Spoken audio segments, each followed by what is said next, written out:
acabamos de mencionar. Para ello vamos a leer un texto, una porción de las Escrituras. Segunda de Timoteo, capítulo 2, versículo 2. Segunda de Timoteo 2, versículo 2, dice así la palabra del Señor. Dice: lo que has oído de mí ante muchos testigos, esto encarga a hombres fieles que sean idóneos para enseñar también a otros. Amén a su palabra. Amén a su bendita palabra. En algunas ocasiones hemos mencionado la importancia o lo que significa tener un legado, lo que significa traspasar un legado, dejar un legado a aquellos que nos sucederán, a aquellos que vendrán después de nosotros. Lo hemos mencionado, lo hemos incluido en algunos sermones, en algunas enseñanzas. Cuando hablamos de legado, nos referimos a esos principios, a esas verdades, a esos tesoros intangibles que deseamos transmitir a la generación que nos sucederá en el tiempo. No hablamos de lo material, hablamos de legados mucho más importantes que lo material, porque es más importante un principio que una casa. ¿Sí? Es más importante legar a nuestros hijos principios que bienes.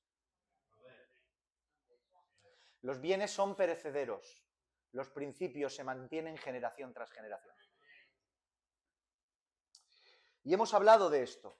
Y un legado real tiene que ver con transmitir a la generación que viene después de nosotros estos principios, verdades, tesoros que desearíamos transmitir a todos esos. El ser humano como individuo siempre ha tenido el deseo de legar. No queremos que se olvide nuestro nombre. No queremos que se olvide lo que nosotros hemos hecho. No queremos que nuestra forma de vivir, nuestra idiosincrasia, nuestros pensamientos, nuestros principios, nuestra fe, nuestra cultura, todo lo que tenemos como valioso se olvide tras nuestra partida. Queremos que perdure aunque nosotros ya no estemos. Y sobre todo en instancia directa, nuestros seres queridos más directos, nuestros hijos, queremos que leguen esa herencia, y también nuestros seres queridos que tenemos alrededor e incluso nuestros amigos, nuestro entorno, queremos que algo de lo que nosotros tenemos por importante quede en las generaciones, futuras. Porque ¿qué padre no quiere que sus hijos, cuando ellos no estén, vivan según los principios que han dirigido su vida a lo largo de ese trayecto? Cualquier padre quiere legar a sus hijos la forma de vida, ideología y pensamiento el cual él ha vivido, porque entiende que le irá bien si es así, como le ha ido bien a él. Bien, dicho esto, nosotros, muy rápidamente voy a ir. Si hay algo que tenemos como objetivo en Casa de David, en esta congregación local, es precisamente dejar un legado. Dejar un legado. Es construir con la ayuda de Dios una iglesia, una congregación que nos sobreviva. Que perdure después de nosotros y que no termine con nuestro fallecimiento. Es algo que queremos como congregación. Una iglesia que no se extinga o que no mute tras nuestra partida, ni que desaparezca ni que cambie, sino que permanezca y mejore. ¿Entienden esto, verdad? Es por eso que nos esforzamos en la enseñanza, nos esforzamos en estructurar por medio de las Escrituras esta congregación bíblica, seria, saludable, que el Señor enseña que construyamos. Pero el problema que me inquieta, y sobre todo en estas semanas después del retiro, y lo que propicia esta reflexión en el día de hoy es lo siguiente. Y yo le comparto mi inquietud para inquietarles. ¿Dónde es que estamos depositando nuestro legado? ¿Estamos enfocados en lo que toca para que esta gracia recibida pase a generaciones futuras? Esa es mi inquietud. ¿Estoy haciendo lo correcto? ¿Estoy obrando de una manera correcta? ¿Estoy depositando el legado de una manera correcta y en el recipiente correcto para que este legado permanezca, esta herencia permanezca después de nuestra partida? Como iglesia que recién comienza, porque recién comenzamos, a lo mejor nos creemos que ya hemos hecho la gran hazaña, llevamos 9 años, recién comenzamos. Como iglesia que recién comienza, estamos en esos años donde todo es necesario. Al mismo tiempo que todo es novedoso. Y al mismo tiempo se le añade que todo es relativamente, necesariamente urgente. Necesario, novedoso y urgente. Estamos de esta manera porque estamos comenzando. Necesitamos conocer cuáles son las cosas que debemos guardar. Queremos saber qué dice la Biblia que tengo que hacer. ¿Qué dice la Biblia que tengo que guardar? ¿Qué es lo que expresan las Escrituras? ¿Cómo tenemos que vivir? Es necesario aprenderlo. ¿Cuáles son las cosas que debemos abandonar? ¿Qué es lo de mi vida pasada que estorba a tal grado que tiene que ser erradicado absolutamente de lo que yo soy? ¿Qué es lo que no puedo tocar? ¿Qué es lo que antes por donde caminaba que ya no puedo caminar? Tenemos que aprender todas esas cosas. ¿Cuáles son los principios de fe que tenemos que sostener como iglesia? ¿Cuál es la doctrina que nos define? ¿Cuáles son las señales, las enseñanzas fundamentales como iglesias que no pueden ser cuestionadas? ¿Qué es lo que nos sostiene como iglesia del Señor? Y como todo esto se debe instaurar en la iglesia local para que el trabajo no se extinga, cuando nosotros ya no estemos, es una obsesión saludable el estar pendiente todo el rato de esto. Porque queremos que esté. Y no vamos a vivir para siempre. Porque a lo mejor mañana yo ya no estoy. Y estoy con el Señor. Y cualquiera de nosotros también. No vamos a vivir para siempre. Por eso no podemos dormirnos. Todo está en las manos del Señor. Pero Dios nos hace responsables. ¿Entienden esto? Es por eso que como pastor, cuando acudo a las Escrituras para averiguar cómo es que este legado se pasaba de generación en generación, tengo esa inquietud constante de averiguar cómo es que se hacía, cómo pasaban el testigo, cómo pasaban el legado, para que de generación en generación se siga manteniendo la verdad que hemos aprendido. Que casa de David permanezca después de que nosotros estemos. Y acudo a las Escrituras. Mis hermanos, el ejercicio de ver todas estas cosas al detalle en las propias Escrituras no es fácil, sino difícil. Ya que las Escrituras, la Biblia, no tienen la pretensión de presentar enseñanzas sistemáticas. En ocasiones las tiene. Tiene alguna especie de sistema a la hora de la doctrina sistemática, cual libro de teología, pero sobre todo la Biblia es un libro de principios. No es un libro de teología sistemática, sino un libro de principios, un libro que establece principios sobre los cuales se tiene que edificar todo lo demás. Eso es la Biblia. Por tanto, intentar encontrar en las Escrituras la forma específica, concreta de cómo se hace cualquier cosa no es fácil, no es una tarea fácil. Tenemos que ir a los principios y tenemos que ir y hacer un estudio intensivo de cada letra de las Escrituras para averiguar cuál es la voluntad de Dios en cuanto a todas las cosas y en este caso también. Eso su dificultad hace y nos provoca que también busquemos en la historia de la Iglesia, de los primeros siglos y en la historia de la Iglesia moderna, cómo es que estas iglesias locales funcionaban, se estructuraban y por ende legaban todo aquello que construían. ¿Cómo es que lo hacían? Vamos a los libros de historia, primer siglo, segundo siglo, cuarto siglo, quinto siglo, la hecatombe, la reforma, el tiempo actual, acudimos acudo a esa documentación para saber cómo es que lo hacían bajo los principios que aprendieron en las Escrituras. Y la verdad que uno se queda asombrado, impactado del nivel de estructuración que algunas iglesias pueden llegar a tener. Yo me abruma de decir, ¿qué es esto? Es impresionante. Confesiones de fe impresionantes que parecen tratados de teología, extensas y completas, donde no se les escapa nada, membresía perfecta, quien entra, quien sale, carnet de todo perfecto, impresionante. Saben qué es lo que tienen que hacer, dónde tienen que visitar, qué es lo que tienen que predicar, cuándo pueden salir, quién se tiene que encargar de cada cosa, de un año para otro, tienen una agenda anual, todo perfecto, de una manera impresionante. Tienen talleres para recién convertidos, talleres y clases, para que me entiendan, discipulados personales para aquellos que se van a bautizar, unas estructuras impresionantes. Y parece ser que todo lo llevan a la perfección con cada una de estas cosas.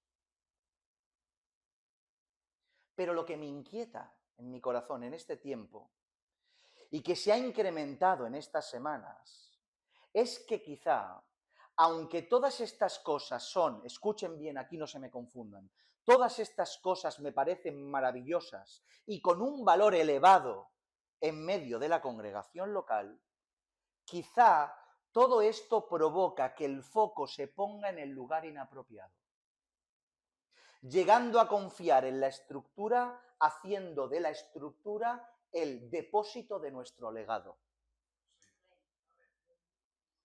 No sé si me explico bien. Todas y cada una de las cosas mencionadas y más me parecen maravillosas y saludables y con cierto valor dentro de las iglesias locales, pero en ocasiones tengo la sensación, la inquietud, y por eso les traspaso esa inquietud, que en ocasiones todas estas estructuras y todas estas sistemáticas tan perfeccionadas a lo largo de la historia hacen de estas estructuras el depósito del legado. Confiando en esa estructura como el depósito en el cual no hay fractura donde arrojar el legado. Dejando el legado en ese lugar. ¿Me han entendido?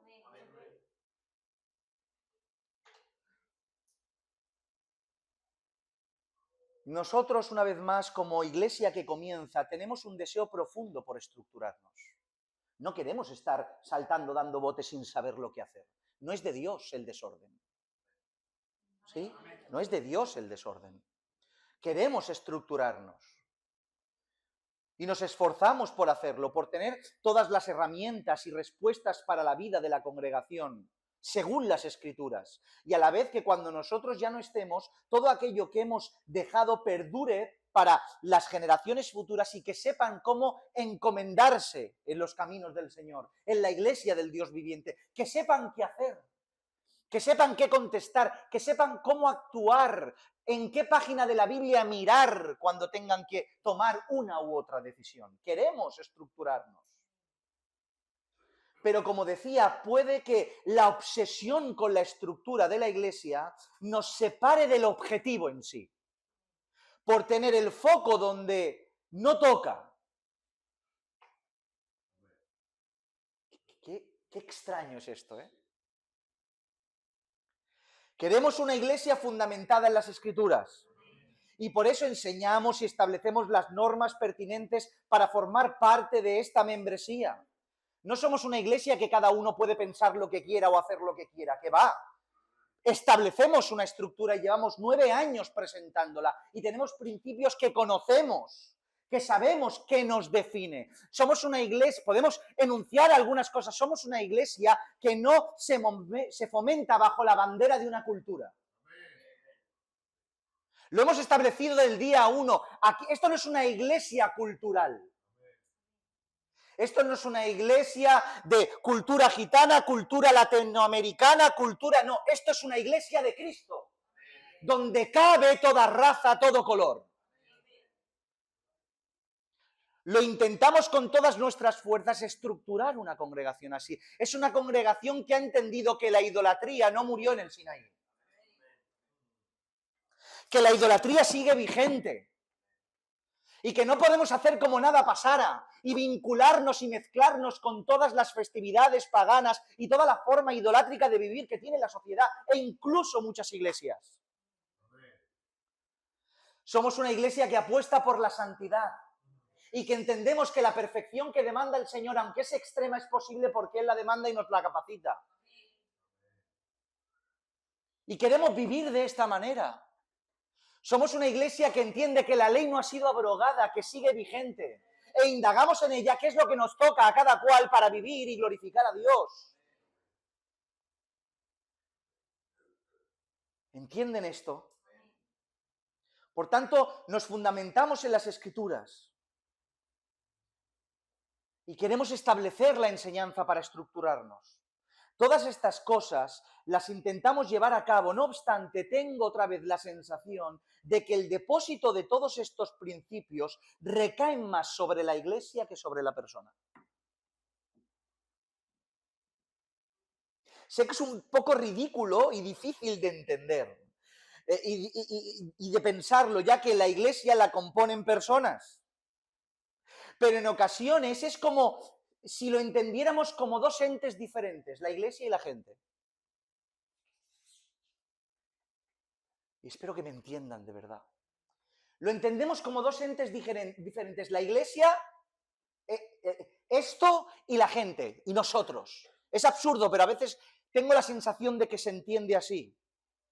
Como que depositamos en casa de David todo lo que entendemos como bíblico, creyendo que el local lo sostendrá generación tras generación. Creyendo que este nombre es el depositario de la gracia que hemos recibido.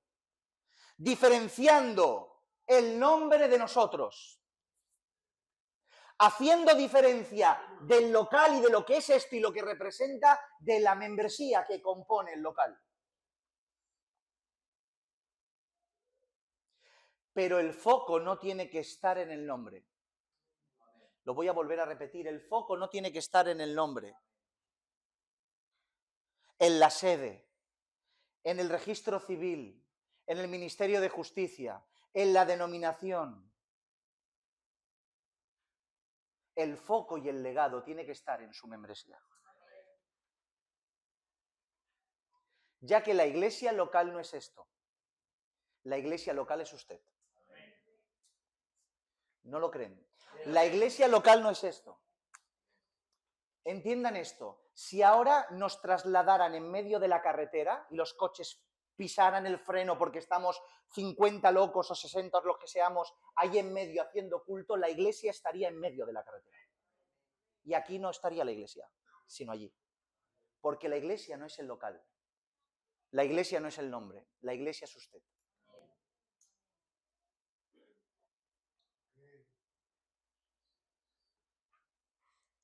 El poner el foco en el lugar y no en la persona proporciona, provoca o provocará o provocaría desastres, aspectos desastrosos por varios motivos. En primer lugar, en un sentido teológico, es un error bíblico entender la iglesia como un local.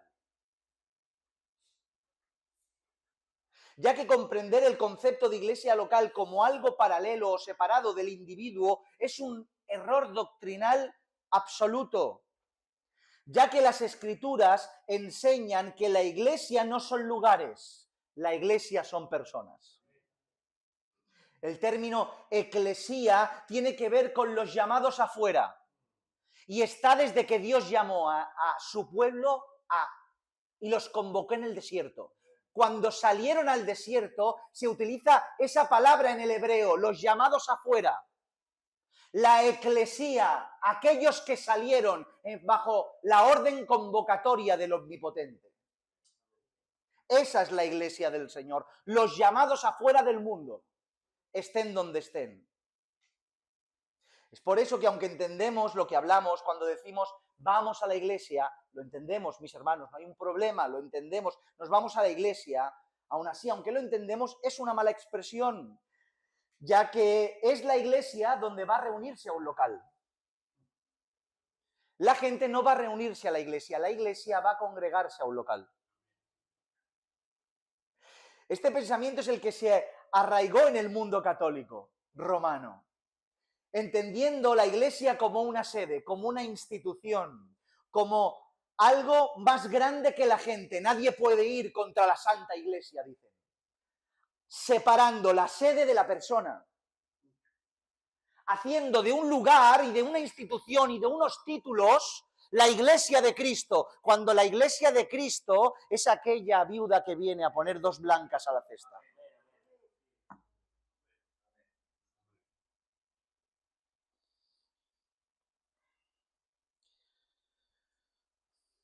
Por tanto, quizá el término congregación sea más apropiado, ya que es la palabra bíblica en griego que viene a significar pletsos, que es llamados, reunidos, congregados. Una convocatoria de sus santos, los cuales componen la iglesia.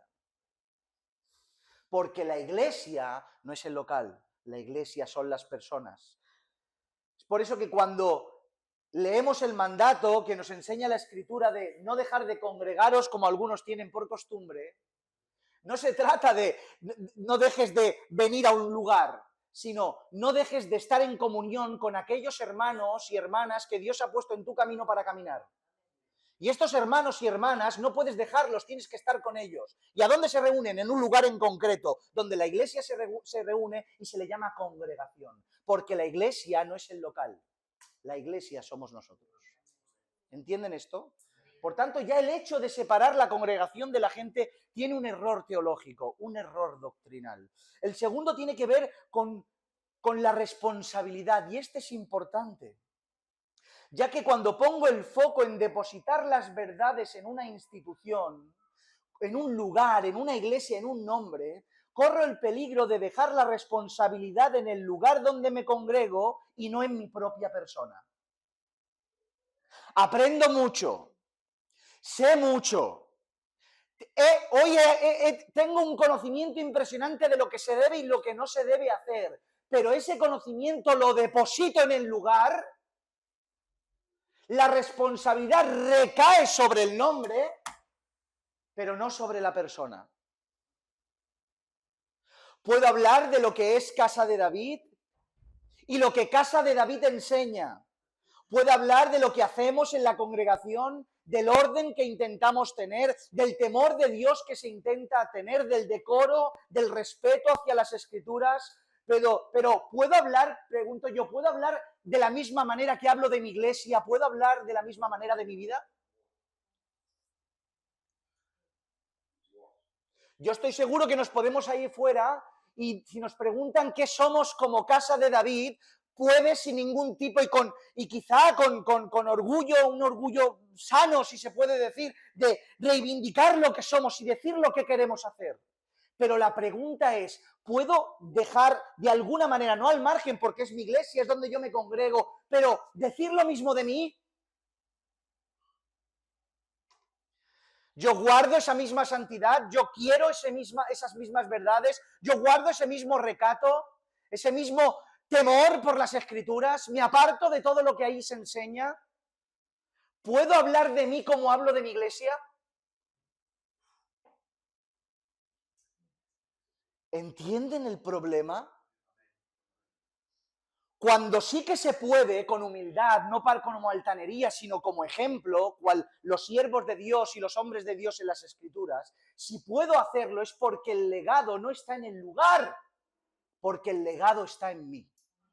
Pero si no puedo, y puedo hablar de mi iglesia, es porque el legado está aquí y no lo tengo aquí.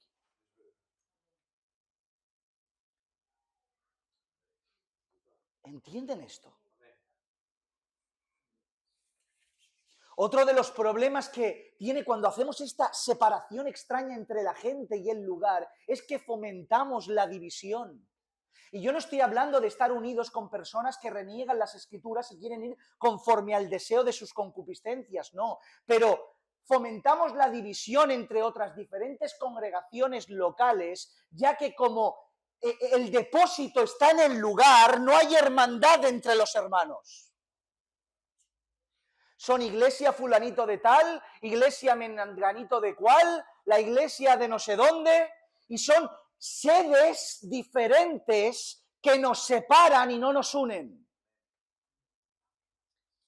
Pero cuando el depósito está en el lugar, cuando salimos del lugar, la iglesia se reúne en un mismo lugar, aunque se congreguen en diferentes lugares. Porque el legado no está en el lugar, está en la persona. ¿Me entienden esto?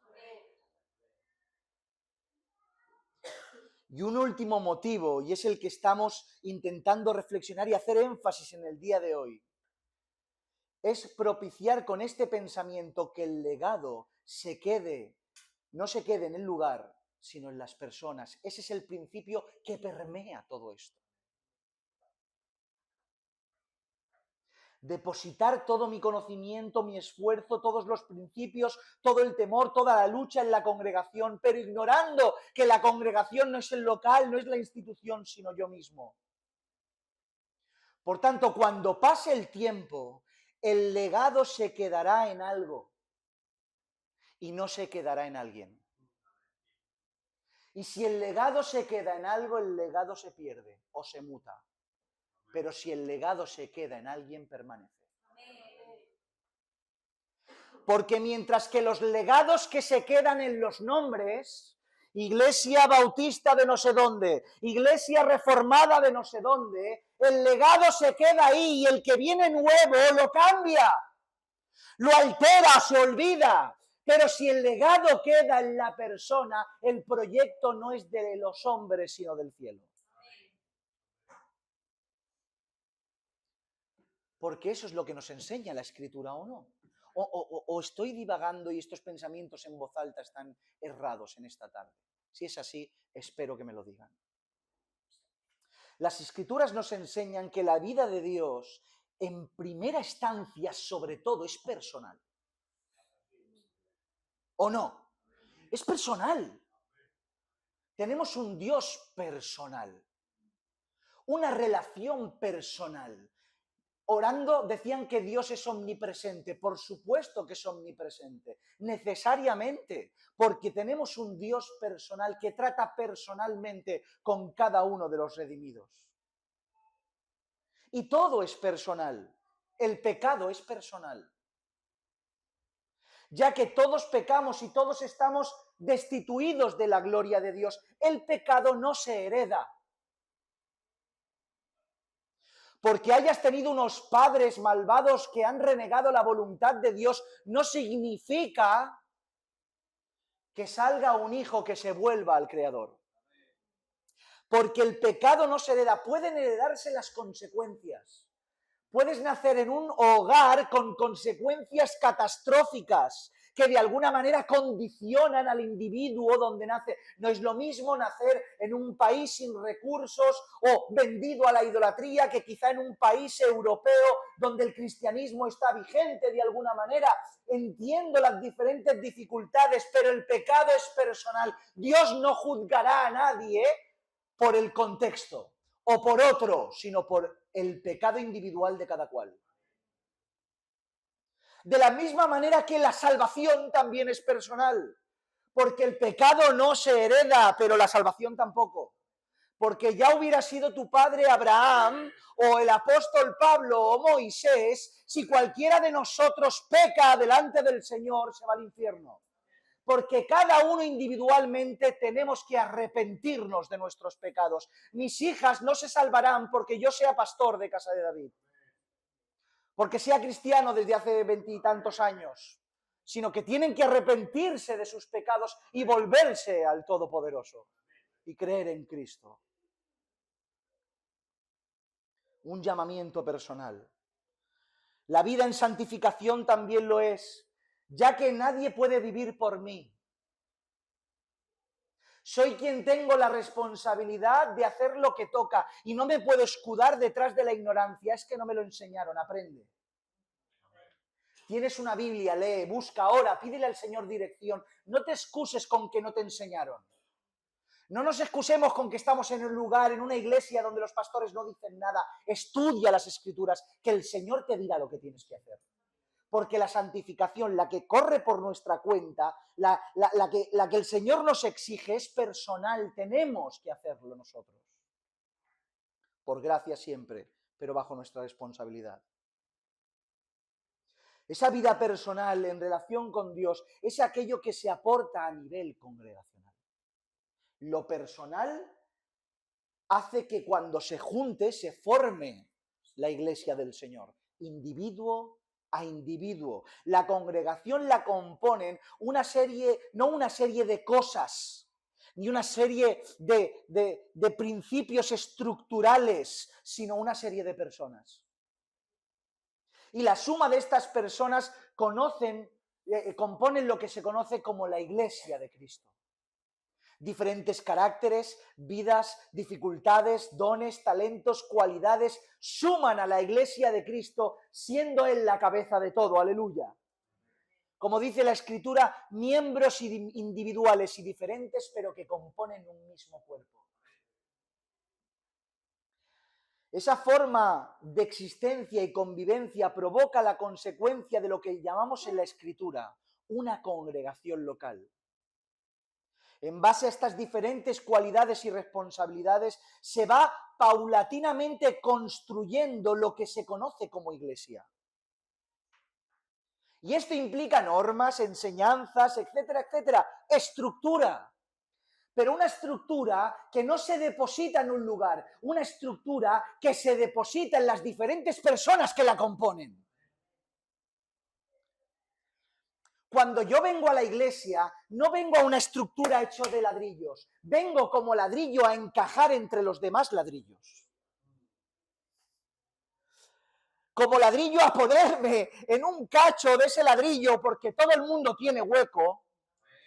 Todo el mundo tiene hueco, porque el hueco no lo proporciona la capacidad del hombre, sino Cristo. Y venimos a hacer hueco en esa pared, en ese edificio que el Señor construye. Todas estas cosas son altamente necesarias para que en la iglesia local ocurra algo que no siempre ocurre. Y es que la iglesia no sobreviva. Porque no está en un lugar, porque está en las personas. ¿Entienden esto?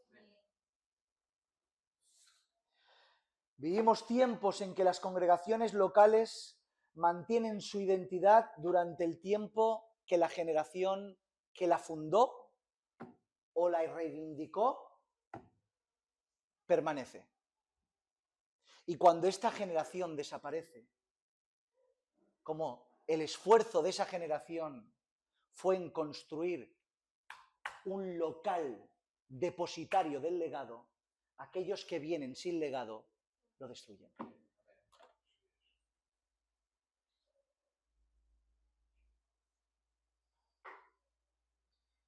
Esto no es algo que solo se ve en tiempos históricos, sino que ya pasó en los tiempos bíblicos. ¿Lo sabían esto? Podemos ver en la boca del apóstol Pablo expresarse acerca de estos temores. Está durando esto demasiado, pero miren lo que el Señor quiera. Podemos ver en la boca del apóstol Pablo lo siguiente, en Hechos, lo voy a leer. Hechos capítulo 20, versículo 28, no hace falta que lo busquen. Hechos 20, 28, en adelante dice... Dice, por tanto, mirad por vosotros y por todo el rebaño en que el Espíritu Santo os ha puesto por obispos para apacentar la iglesia del Señor, la cual él ganó por su propia sangre, porque yo sé que después de mi partida... ¿Están escuchando lo que Pablo dice? Pablo ya les estaba escribiendo en vida a las iglesias, le estaba diciendo, porque yo sé que después de mi partida entrarán en medio de vosotros lobos rapaces que no perdonarán al rebaño, y de vosotros mismos se levantarán hombres que hablen cosas perversas para arrastrar tras sí a los discípulos. Por tanto, velad. Acordándoos que por 3 años de noche y de día no he cesado de amonestar con lágrimas a cada uno. Amén. Amén. ¿Estamos aquí? Amén. Amén. podemos ver cómo el apóstol Pablo sabía que el pueblo tenía una alta probabilidad de desviarse cuando él y su generación ya no estuvieran pendientes.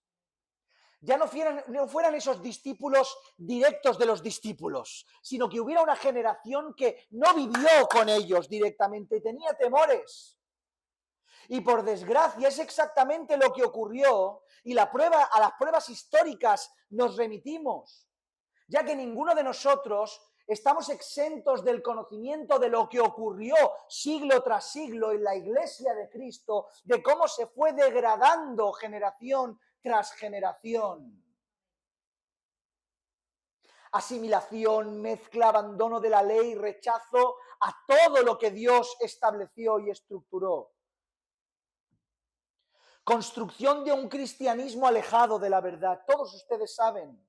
Por tanto, esto es un problema al que se debe poner remedio inmediatamente. Y es por eso que el apóstol Pablo les recuerda, acordaos, no de lo que establecí en un lugar como depósito, sino lo que por 3 años os enseñé a cada uno de vosotros. Porque el lugar no era el lugar eran aquellos que escuchaban. Porque otra vez, ¿y cómo es que esto se puede, y cómo a esto se le puede poner remedio? ¿Cómo podemos poner remedio a todo esto? ¿Cómo podemos evitar que esto nos ocurra? ¿Cómo podemos conseguir que el legado continúe? Sencillo, no dejándolo depositado en un algo, sino en un alguien. Dejándolo no en la mal llamada iglesia, sino en la iglesia verdadera, que son las personas. La porción de las escrituras que hemos escogido es uno de esos cuantiosos textos que muestran dónde es que tenemos que hacer este depósito de la gracia que hemos recibido. Porque tenemos que traspasar la gracia que recibiste. ¿O acaso crees que la gracia muere en ti? Dice la escritura, recibisteis de gracia, dad de gracia. Por tanto, una vez más, la porción de las escrituras que escogimos reza así, lo que has oído de mí ante muchos testigos, esto encarga a hombres fieles que sean idóneos para enseñar también a otros. Amén a su palabra. Este es el ejemplo, un ejemplo claro en las escrituras de dónde se tiene que depositar el legado. Y en este caso vemos a Pablo dándole algunas directrices finales a su amado discípulo Timoteo. Y estas no tienen que ver con una institución, no tienen que ver con mantener un lugar, con comprar un local, con que todo esté bien estructurado. No tiene que ver con lugares ni con instituciones, sino con personas. ¿Y cómo lo dice? Dice, lo que has oído de mí, Pablo depositando el legado en Timoteo, encarga a otros hombres y que a su vez estos enseñen a otros hombres.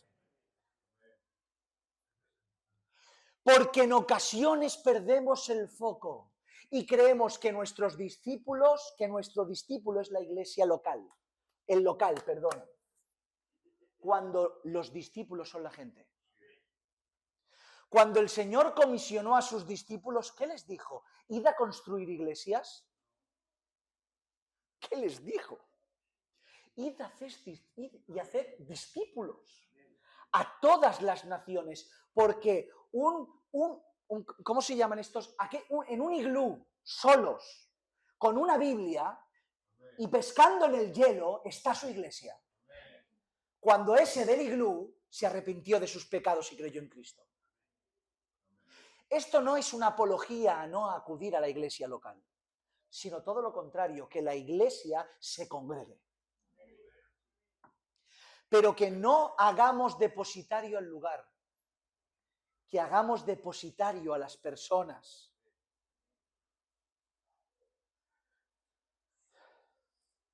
¿Por qué creen que la iglesia de Cristo ha perdurado hasta el día de hoy? Les hago esta pregunta, ¿por qué lo creen? ¿Por qué creen que la iglesia ha perdurado hasta el día de hoy? ¿Por qué ha tenido locales hasta el día de hoy? Hay una iglesia en Jerusalén que siguen sus discípulos allí, pero si los mataban, si tenían que salir esparcidos, si tenían que esconderse en casas y en cuevas, ¿qué estamos diciendo? La iglesia permanece porque Dios permite que permanezca en el corazón de aquellos que ha depositado su legado. Y generación tras generación la iglesia de Cristo ha permanecido firme. La iglesia de Cristo ha permanecido fiel. Porque el legado estaba en las personas. ¿Se acuerdan en los tiempos en los cuales todo el mundo estaba inmerso en la idolatría, el rey de Israel vendido a la idolatría y todos postrados ante los Baales? El propio pueblo de Israel. Pero cuando el profeta estaba atribulado que quería morir, ¿qué le dijo el Señor? Tengo una iglesia maravillosa en este lugar o en aquel lugar que permanece y hay un... Dice, tengo 7.000 que no han doblado rodilla. ¿Acaso creen que los 7.000 estaban en un mismo lugar? Yo no lo creo. Los 7.000 estaban esparcidos por diferentes lugares que permanecían fieles al Señor sin doblegarse ante los Baales. Porque el legado permanece no cuando está en un lugar, sino cuando está en una persona. Por tanto, mis hermanos, la reflexión, ya no hablo más. No digo más, tengo muchas cosas apuntadas, no sé por qué. Fuera.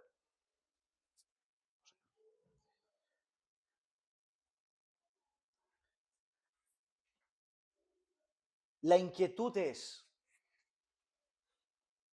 que aunque nosotros como congregación debemos estructurarnos, y amén a eso, porque no podemos hacer cada cual lo que quiera y vivir improvisadamente, porque la Biblia nos enseña qué tenemos que hacer y cómo tenemos que encaminarnos, y tiene que haber un orden, y tiene que haber un proceso, y tiene que haber un trato, y tiene que haber una estructura. El Señor, desde el momento del retiro y que escuché a su siervo predicar, me inquieta con esto, de que no depositemos su legado en un lugar, que depositemos el legado en las personas. En las personas. Porque tras nuestra partida, igual Casa de David se cierra. Quizá cuando nosotros no estemos, este lugar se extingue, ya no está. Y si el legado está aquí, cuando este lugar ya no esté, el legado se irá con él. Pero si como iglesia hemos tenido la gracia de Dios de transmitir, aunque sea una sola persona, la verdad que hemos recibido y su gracia, el legado permanecerá, aunque este lugar no esté.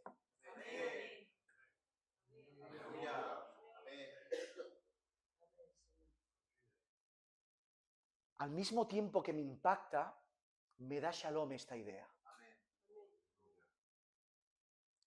Me produce paz y me reubica como pastor, entendiendo que el esfuerzo que todos tenemos que hacer no se trata de construir y de hacer a Casa de David como el depositario del legado, sino mira al que tienes a tu lado, al joven, a la jovencita, al hermano, deposita todo lo que recibiste en él.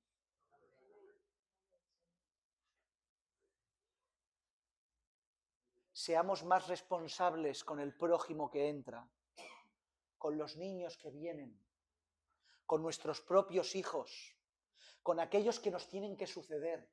Deposita la gracia que recibiste en ellos. Porque si ellos tienen esta verdad, la verdad que Dios depositó en ti no morirá contigo.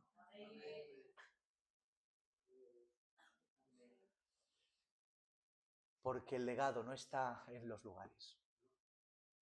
El legado está en las personas. Aquel con el mayor legado era Cristo. Y no levantó ninguna iglesia. Llamó a 12. Por favor, mis hermanos. No levantó Cristo no levantó iglesias. Cristo llamó a 12.